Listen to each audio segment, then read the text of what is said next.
This time on Monkey Life, the British pet trade strikes again as the park prepares to welcome another neglected marmoset.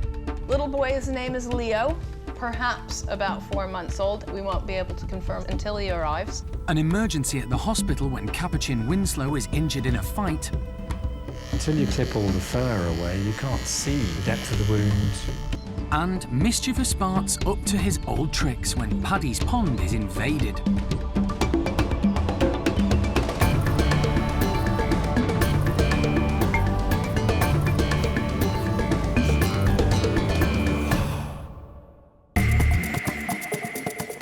Monkey World in Dorset, set deep in the English countryside, is the largest sanctuary of its kind on the planet. For more than 25 years, the team, led by Dr. Alison, has rescued and rehabilitated abused and unwanted primates from all over the world. That's one been grabbed. The park now provides a home for more than 240 monkeys and apes from 19 different species. Its aim is to give them a safe and happy life in as natural environment as possible.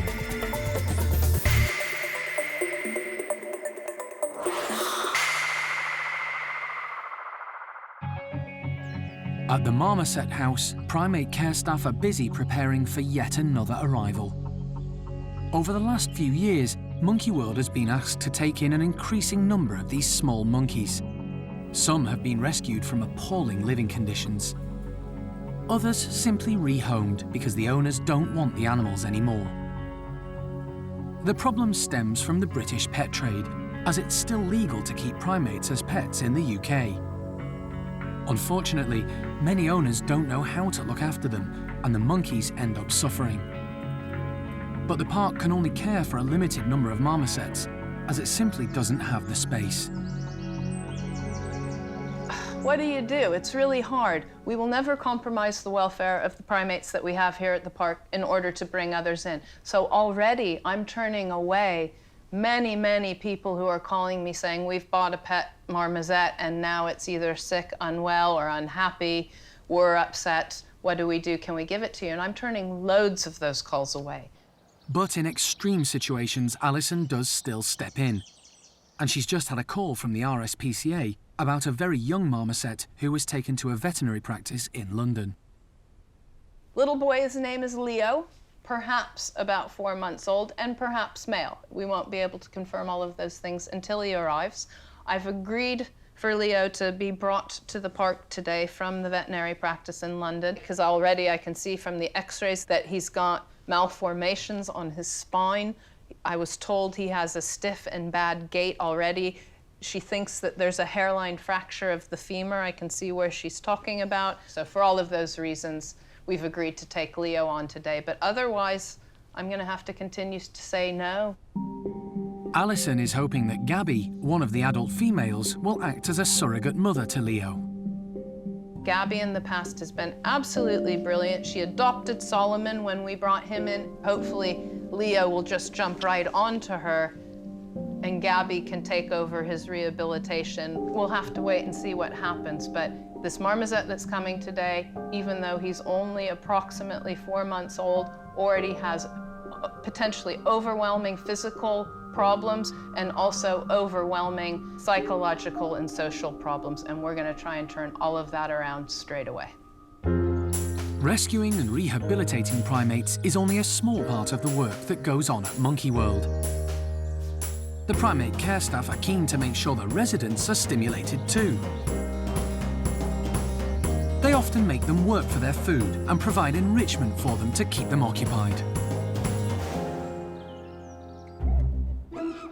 At Paddy's enclosure, the chimps sense something strange is happening.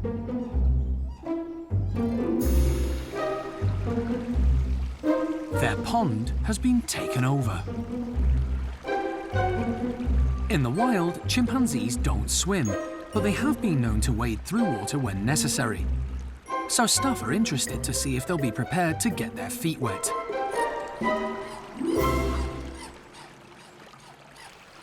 The chimps are eager to investigate the alien invaders, although young Bart decides to stay at the back. Paddy is first on the scene. It's his job as leader to check out anything unusual to make sure it's safe for the others. But his fear grin shows he's nervous.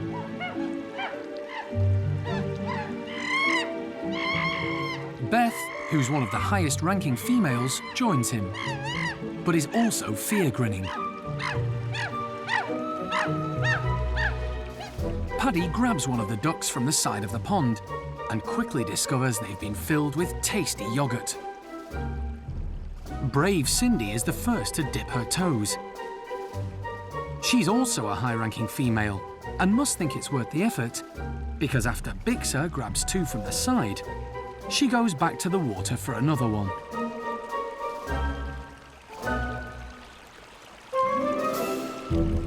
The chimps have overcome their fear and are happily tucking in. Bart decides it must be safe, so makes his move. But instead of wading in the pool, he picks up one of Clin's leftovers.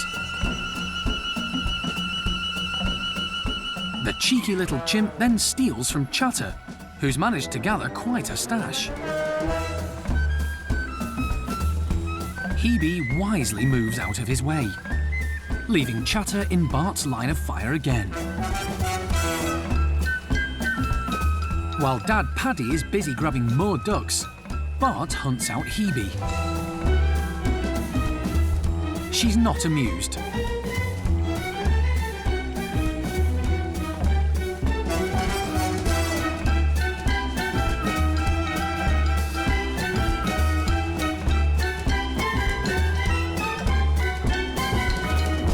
However, as always, Bart gets what he wants.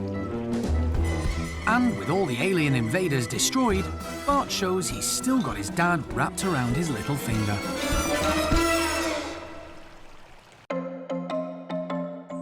Most of the time, the primates live harmoniously in their groups. But like all families, occasionally there will be squabbles and disagreements. Today, there's an emergency at one of the capuchin houses, because overnight, leader Winslow seems to have got into a fight and has a large gash in his neck. The wound is quite nasty. It's quite a size, and it's also rather deep, so yeah, we don't want to take any chances with it. None of the staff witnessed the attack, so it's difficult to point a finger. Although Erico is a likely suspect, as there has been friction between the pair recently. And Felipe and Franco can get a bit rough at times too. We think it's one of the boys because of the size of the wound, and they've got quite big canines, but it would be unfair to sort of blame anyone without having been here and seen it. Winslow has been sedated and taken to the hospital. Fortunately, wildlife vet John Lewis happens to be on site. It's not that unusual for capuchins in captivity to end up with nasty wounds, because they have very sharp nails and they live in fairly close proximity to each other. But this does look suspiciously like a bite. Once Winslow is safely hooked up to the monitors, John gets down to business. These are good.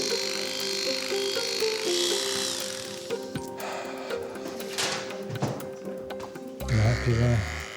Trouble is, wounds like this, until you clip all the fur away, you can't see the extent of the wound, the depth of the wound, etc. The wound doesn't seem too bad, but it's important it's treated to make sure it doesn't become infected. Animals cope with the most horrendous wounds in the wild, but there again, if a wound was inflicted on an animal which was weak for another reason, it might be the final straw.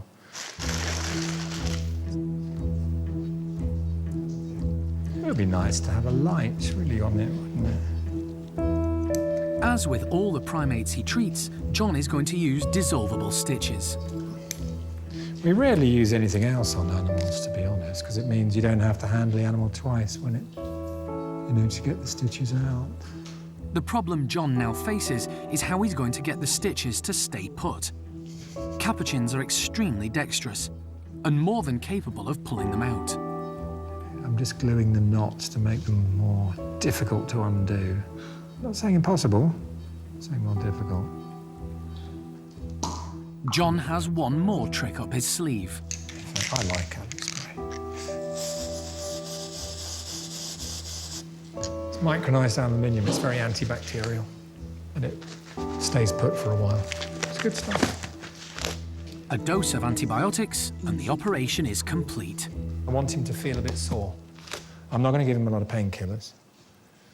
If he's a bit sore, he's less likely to fiddle aggressively with it. You know, pain, I mean, I don't mean severe pain or chronic pain, but pain's there for a reason. It's a warning, and I'd like him to be warned, as opposed to just, yes, please help yourself and fiddle. You know, you can tell a human patient, I'll leave it alone, but you can't tell an animal. Once Winslow has recovered from the anaesthetic, he'll be ready to rejoin his group. The team are just hoping that he and the other mischievous capuchins will leave the stitches alone. Good position.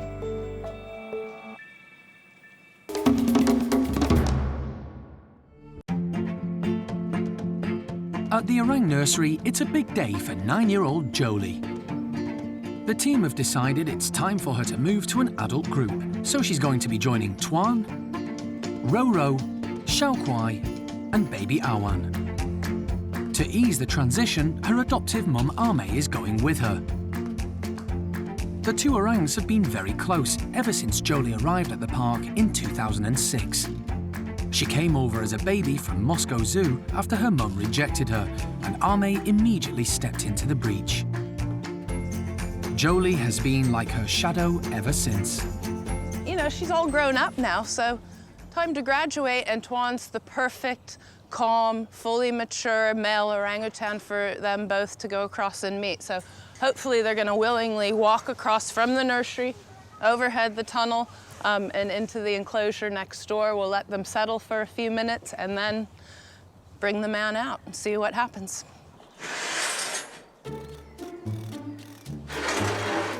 Ame seems quite excited to be going somewhere new. Good girl. Jolie follows on behind. Come on, missus. She's the business. But as Ame steams forward, Jolie has second thoughts. Ame has reached Tuan's enclosure, but suddenly her bravado disappears.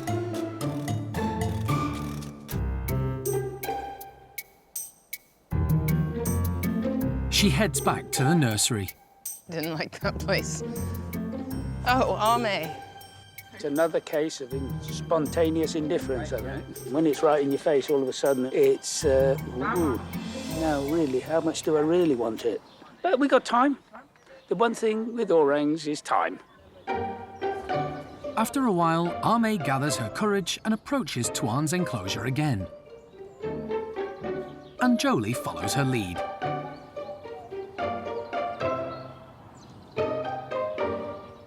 But just as Ame arrives, Jolie accidentally touches the electric fence and hastily retreats back to the nursery, followed by Ame. I think turn the fence off then. We were nearly there. She's lived in the nursery her whole life since she arrived at Monkey World, and they've never had an electric fence, so she's obviously needs to learn that today. So we've just seen that happen, so we feel a bit sorry for her, so hopefully she'll get some confidence and she'll come back and see what it was. Could this be third time lucky? Ame tentatively tries again. It's decision time for Jolie. Does she brave it to join Ame, or risk going back to the nursery alone? Finally, they both arrive in their new home. With no one else around, Jolie starts to explore, while Ame keeps a watchful eye out for any trouble. The team decide it's time for the duo to meet their new leader. It's not the first time Ame has lived with an adult male orangutan at the park. She did move in with Gordon for a short time, but it didn't go well, so the team aren't sure how she'll react to Tuan. However, they have noticed over the years that she has batted her eyelids at him from a distance when she's seen him over the fence, and he's a much smoother operator than Gordon. Today's the day to call Ame's bluff. She's been a bit of a flirt through windows and across fence lines, and today's the opportunity she can put her money where her mouth is. But faced with her suitor, Ame has second thoughts and heads away from Tuan. Jolie, on the other hand, has never lived with an adult male and seems intrigued. Tuan is used to females coming and going and gives the girls the space they need. Jolie has become quite bold and seems happy to share the climbing frame with Tuan. But Armée is keeping her distance. Her experience with Gordon may be making her wary. Gordon lives next door and spends a lot of time watching Tuan's group. In the wild, male orangutans would generally keep out of each other's way, but here it's impossible. Gordon has matured and grown into his role as leader of his group over the last few years. But compared to Tuan, he's still relatively inexperienced, and he can be very grumpy. The orang team don't think living next to Tuan is doing him any good, so plans are afoot to move him and his gang, Amy, Xiaolan and Lucky, to a different enclosure in the very near future.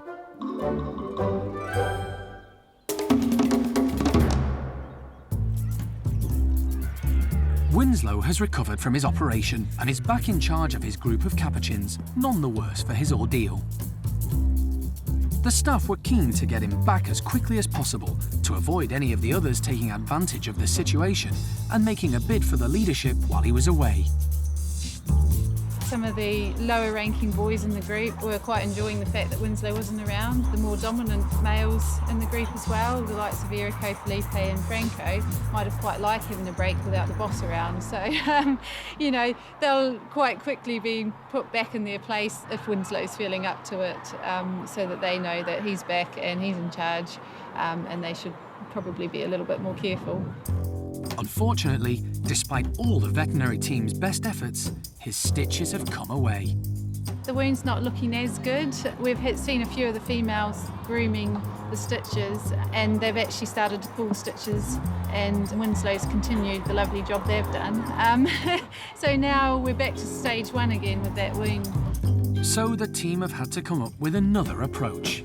We don't want to risk putting him under another operation to stitch it up and then for them to pull the stitches out again. So we're going to go down the next route, which is to give him antibiotics orally. This will help treat the infection, and we'll also flush the wound out daily. It will just take a little bit longer to heal, but you know, we'll get there in the end.